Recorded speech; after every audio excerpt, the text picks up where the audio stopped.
আসসালামু আলাইকুম এভরিওয়ান, আশা করি সবাই ভালো আছেন। আলহামদুলিল্লাহ আমি অনেক ভালো আছি। মক্কা থেকে আপনাদেরকে স্বাগতম। এটা হচ্ছে মক্কা।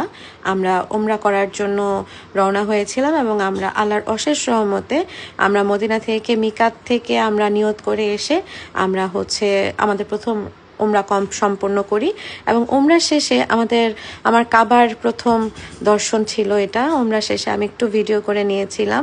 এটা হচ্ছে হারেম শরীফের বাহিরের যে মসজিদ, সেটা মসজিদের যে চিত্র, এবং এই যে জমজম পানির এখান থেকে আমরা কালেক্ট করতে পারি যারা বাইরে নামাজ পড়ে। এবং আমাদের উমরা শেষে আমরা চলে যাচ্ছিলাম আমাদের বাসার উদ্দেশ্যে। আমরা হারিয়ে গিয়েছিলাম এবং এই হারিয়ে যাওয়ার কারণে টানেল দিয়ে ঘুরে আমাদেরকে বাসায় যেতে হয়েছিল। তো এটা খুবই মক্কা স্বাভাবিক ব্যাপার। আর এটা যেটা দেখছেন সেটা হচ্ছে আরাফা ময়দান।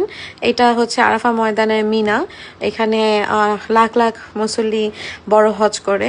আমাদের সৌভাগ্য হয়েছিল এটা দেখার। তো আমরা জিয়ারা করতে বের হয়েছিলাম, তখন দেখেছি। এবং এই যে আমরা দেখতে পাচ্ছেন এটা হচ্ছে তায়েফের শহর। ঠিক এইখানে আমার নবীজিকে পাথর নিক্ষেপ করা হয়েছিল, তাকে রক্তাক্ত করা হয়েছিল। তায়েফবাসীরা তাকে রক্তাক্ত করেছিল। এই জায়গাটা এখনো তার স্মৃতি বহন করছে। এটা হচ্ছে হজরত আলী রাদিয়াল্লাহু তাআলা আনহুর মসজিদ। এখানে মসজিদটাকে আবার নতুন করে রিপেয়ার করা হচ্ছে।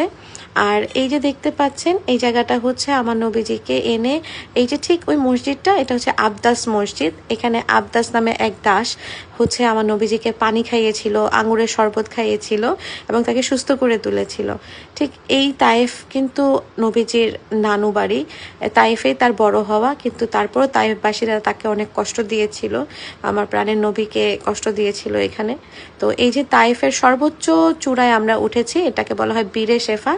এখান থেকে আমরা খুব সুন্দর করে পাহাড় দেখে আমরা আবার নিয়ত করে চলে এসেছিলাম উমরা করার জন্য। এবং দ্বিতীয় উমরা আমরা সম্পন্ন করে আলহামদুলিল্লাহ আমরা হচ্ছে বের হয়ে যাচ্ছিলাম। তখনকার একটা ছোট চিত্র।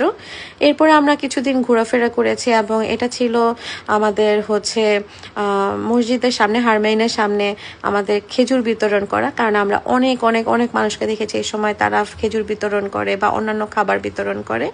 আর এটা হচ্ছে হারমাইনে মসজিদের ভেতরে, মানে হারেম শরীফের ভেতরের মসজিদটা মহিলাদের জন্য রাখা। এবং দেখেন সব কতটা শান্ত। আর এটা ছিল কবুতর চত্বর। এই চত্বরটা আমার প্রতিদিনের একটা রুটিন ছিল, এই কবুতর চত্বরের সামনে এসে ভিডিও করা। এবং এই কবুতরগুলোকে আমার এত ভালো লাগতো, কেমন একটা মায়ায় পড়ে গিয়েছিলাম।